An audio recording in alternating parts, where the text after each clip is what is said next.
नाही. मग आईकडून आपल्याला मिळणारी पहिली ओळख ती आपण का विचारायची?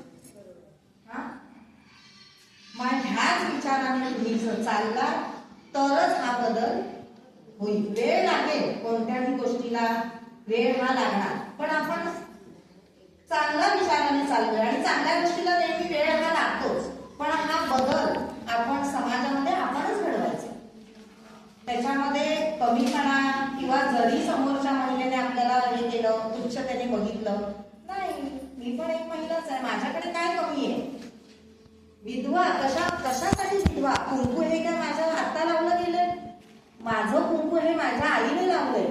मग आपण का आपल्याला कमी लेखायचं? बरोबर आहे? पटतंय का सर्वांना? हा, आपली कुंकवाची ओळख ही कुठून निर्माण झालीये हे आधी प्रत्येकाने विचारात घेतलं पाहिजे. आणि हा विषय जर सगळ्यांना पटत असेल तर तो सगळ्यांनी मानला पाहिजे आणि स्वतःला कधी कमी ह्याच्या पुढे लेखायचं नाही. आणि दुसरी गोष्ट, हेच यांनी सक्षमीकरणाचा मुद्दा सांगितला की व्यवसायामध्ये कोणाला उतरायचं आहे, ज्या घरामध्ये राहून आपली 4 मुलं, आपला संसार हे सगळं सांभाळून तुम्ही व्यवसायामध्ये उतरू शकता. म्हणजे मी माझी स्वतःची ओळख तुम्हाला सांगते. मी एका भारतीय महिला उद्योग